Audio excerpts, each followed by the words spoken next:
मथुरा से लेकर संभल तक और मुस्लिम आरक्षण से लेकर मुस्लिम की सुरक्षा तक कई मुद्दों पर बड़े बयान दिए। योगी ने दावा किया कि यूपी में मुसलमान सबसे सुरक्षित हैं और दंगाई का इलाज उन्हें आता है।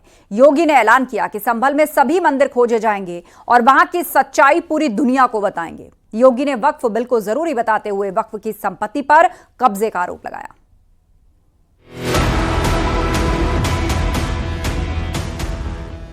क्या हुआ था संभल में?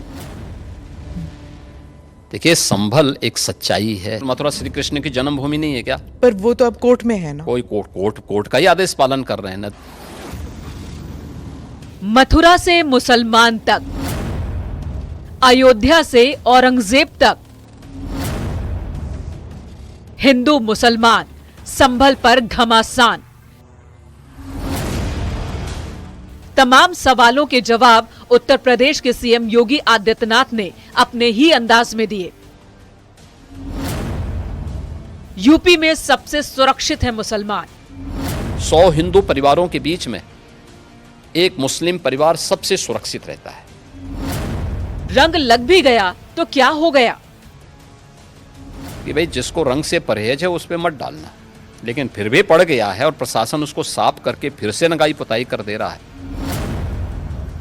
मथुरा में तो बहुत कुछ हो गया होता। कोर्ट का ही आदेश पालन कर रहे हैं ना, तो अब तक तो वहां बहुत कुछ हो गया होता। सनातन पर हमेशा मुखर रहने वाले उत्तर प्रदेश के मुख्यमंत्री योगी आदित्यनाथ ने यह साफ कर दिया कि मुसलमान अगर सबसे ज्यादा कहीं सुरक्षित हैं, तो वो उत्तर प्रदेश में हैं। सबके बीच सबको समान भाव से देख रहे हैं। उत्तर प्रदेश में मुसलमान सबसे ज्यादा सुरक्षित है, सबसे ज्यादा सुरक्षित है। अगर हिंदू सुरक्षित है तो वह भी सुरक्षित है। शाहजहांपुर और संभल में होली के दौरान तमाम मस्जिदों को ये कहते हुए प्रशासन ने ढक दिया था कि उन पर रंग पड़ने से विवाद हो सकता है। योगी आदित्यनाथ से रंग को लेकर सवाल किया गया तो उनका दो टूक जवाब था। जिसको रंग से परहेज है उस पे मत डालना, लेकिन फिर भी पड़ गया है और प्रशासन उसको साफ करके फिर से नगाई पुताई कर दे रहा है। ये कौन सी बात है? क्या रंग बिरंगे कपड़े पहनते नहीं? हिंदू से ज्यादा रंग बिरंगे तो मुसलमान ही पहनता कपड़ा, तो फिर रंग से परहेज क्यों? यानी तो दोहरा आचरण है। तो क्या रंग बिरंगी कपड़े पहने, लेकिन अगर रंग पड़ जाए तो हाय तौबा मचाते हैं? ये नहीं हो सकता है। ये दोहरा आचरण क्यों मचाते हो जी? वहीं मथुरा में कृष्ण जन्मभूमि पर भी कोर्ट में मामला चल रहा है। इस पर योगी आदित्यनाथ का कहना है कि कोर्ट की वजह से ही मथुरा में अब तक कुछ हुआ नहीं है। मथुरा की बात क्यों नहीं उठानी? मथुरा श्री कृष्ण की जन्मभूमि नहीं है क्या? पर वो तो अब कोर्ट में है ना। कोई कोर्ट का ही आदेश पालन कर रहे हैं ना, तो अब तक तो वहां बहुत कुछ हो गया होता। धर्म के मुद्दे पर अक्सर उत्तर प्रदेश की सरकार और सीएम योगी आदित्यनाथ को विपक्ष की ओर से घेरा जाता है,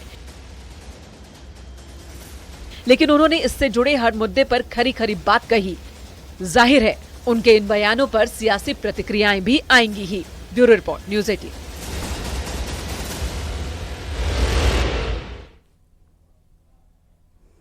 विपक्षी दलों ने सीएम योगी के बयान पर सवाल खड़े किए हैं। एसपी सांसद डिंपल यादव ने कहा कि अगर हम पिछले 8 सालों में प्रदेश का विकास देखेंगे तो हम समझ जाएंगे कि प्रदेश में हालात क्या हैं। कि ये खाली ध्यान भटकाने वाली ही बात करेंगे, क्योंकि ये आज भी नहीं बता पाएंगे कि जितने इन्होंने एमओयू साइन किए थे वो कितने धरातल पे उतरे हैं। अगर आप इनके मॉडल को देख लेंगे इंफ्रास्ट्रक्चर डेवलपमेंट के लिए, तो सब इस पे हंसी उड़ाएंगे कि किस तरह का ये डेवलपमेंट मॉडल है, जहां लाखों करोड़ रुपए के एमओयू साइन होते हैं और धरातल पर नहीं उतरते हैं। और ये खाली अब मैनेजमेंट और मीडिया के माध्यम से अपनी छवि को सुधारना। आज मुसलमान दहशत में है और जानबूझ करके गड़े मुद्दे उखाड़े जा रहे हैं। ये खुदा के वास्ते मुसलमानों की नीयत पर शक करना छोड़िए और हमारी ये जो गंगा जमनी संस्कृति है कि हम साथ साथ रहे, प्यार मोहब्बत से रहे। देश को सबसे मोहब्बत है। एक जो स्वस्थ वातावरण हमारे देश में बनना चाहिए वो बनने दीजिए। मुख्यमंत्री योगी आदित्यनाथ ने राहुल गांधी पर जमकर हमले किए। सीएम योगी ने कहा कि इनका भारत जोड़ो भारत तोड़ो अभियान का हिस्सा है। भारत की राजनीति में भारतीय जनता पार्टी के लिए राहुल जैसे कुछ नमूने रहने चाहिए ताकि एक रास्ता हमेशा के लिए साफ होता रहे।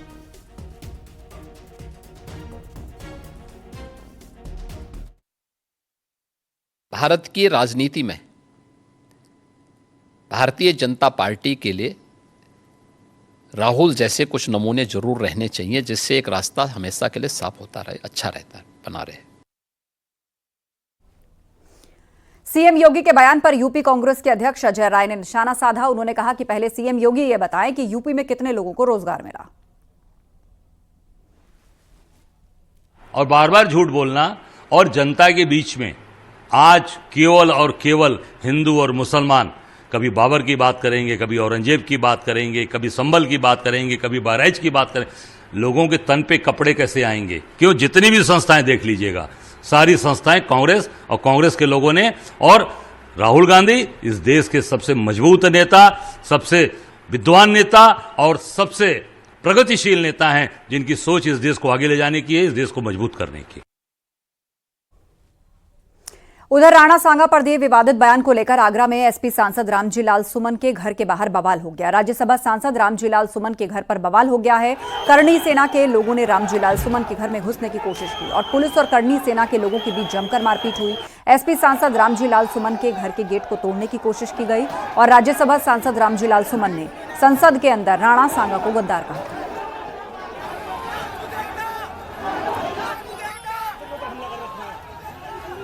तो रामजी लाल सुमन के घर के बाहर बवाल हुआ है, तोड़फोड़ हुई है।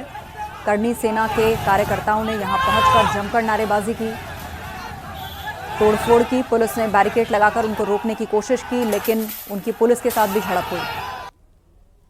दरअसल रामजी लाल सुमन ने संसद के अंदर राणा सांगा को लेकर बयान दिया था, जिसके बाद करणी सेना के कार्यकर्ता गुस्से में आ गए और उनके घर के बाहर बवाल किया। कई दिनों से आप लगातार देख रहे होंगे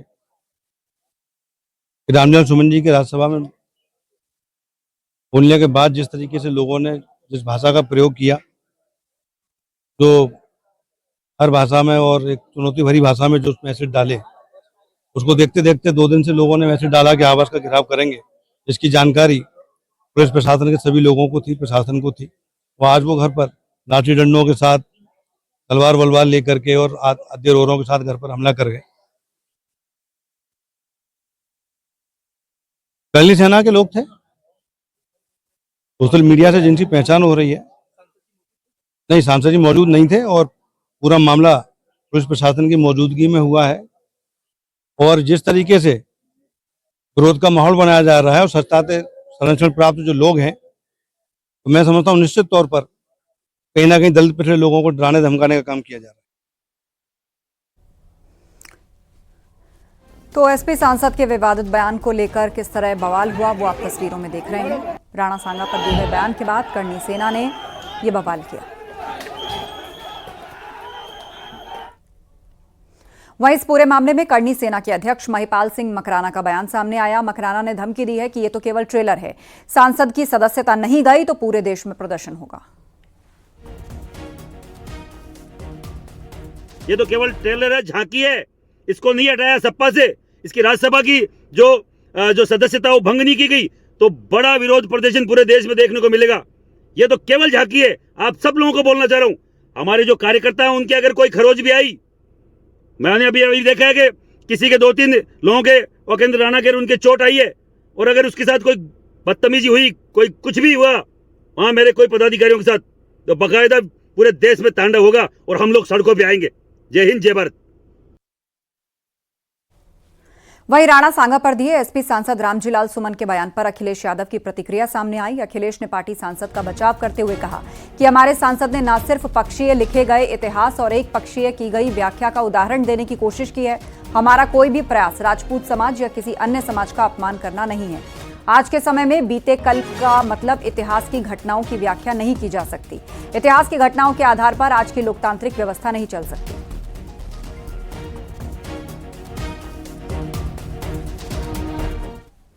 संभल में अलविदा जुमा से पहले हुई पीस कमेटी की मीटिंग में सीओ अनुज चौधरी ने 2 टूक कहा कि ईद की सेवैयां अगर खिलाना चाहते हैं तो होली की गुजिया भी खानी पड़ेगी। साथ ही उन्होंने अपने पुराने बयान में कहा कि अगर मैंने कुछ गलत कहा तो किसी ने कोर्ट में चैलेंज क्यों नहीं किया। यदि ईद की सेवैयां खिलाना चाहते हो तो आपको गुजिया भी खानी पड़ेगी, या गुजिया खाओ हमसे ये तो दोनों पक्ष खाओ। पर यहाँ गड़बड़ हो जाती है जहाँ एक बस खाने को तैयार, दूसरा खा नहीं रहा, तो यहाँ भाईचारा खत्म हो जाए। मैं उस चीज को दोबारा नहीं दोहराना चाहूंगा। भाई मैंने क्या कहा था, पर किसी भी एक आदमी ने यदि मेरा वक्तव्य इतना गलत था तो वो उसे हाई कोर्ट में, सुप्रीम कोर्ट में क्यों चैलेंज नहीं किया, मुझे सजा करवाते। यदि मेरा वक्तव्य इतना गलत था, क्योंकि मैंने कुछ गलत, मतलब हर चीज दोनों धर्म के लिए बराबर बोली। अलविदा जुमा से पहले संभल पुलिस प्रशासन एक बार फिर अलर्ट है और प्रशासन ने आज पीस कमेटी की बैठक में साफ संदेश दिया कि नमाज सिर्फ मस्जिद या ईदगाह में होगी, ना कि सड़कों पर या फिर किसी की छत पर। इस बैठक में सीओ अनुज चौधरी, एएसपी श्री चंद्र और एसडीएम वंदना मिश्रा मौजूद थे।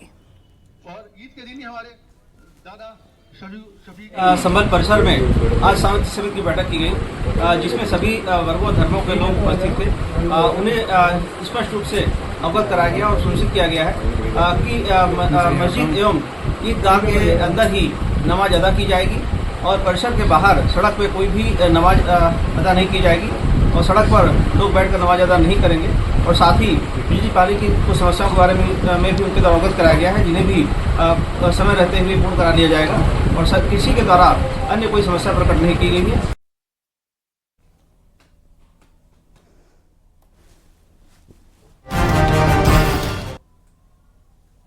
संभल हिंसा के बाद एक एक कर दंगाइयों पर एक्शन जारी है, लेकिन अब जांच की आंच संभल के सांसद जियाउर रहमान बर्क तक पहुंच गई है, जिन्हें पुलिस के सवालों के जवाब देने होंगे। उधर मुख्यमंत्री योगी आदित्यनाथ ने एक बार फिर से साफ कर दिया कि संभल में जो हिंदुओं का है उन्हें मिलकर रहेगा।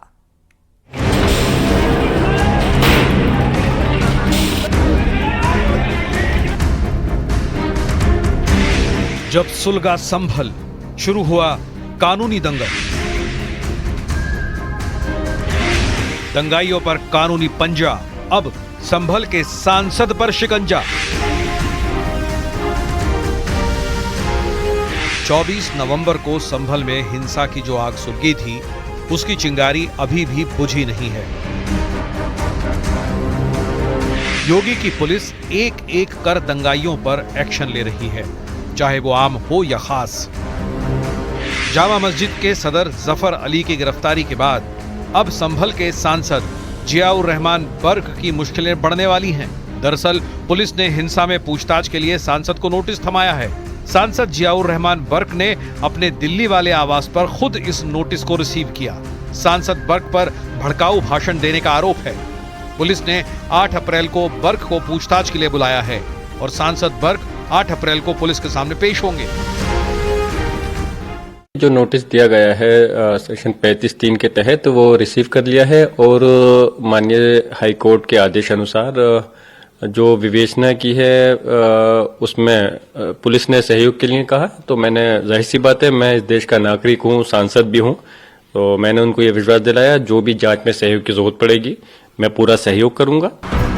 योगी की पुलिस ने साफ कर दिया है कि संभल हिंसा के दंगाई बचेंगे नहीं, चाहे वो कितना ही रुतबा क्यों न रखते हों।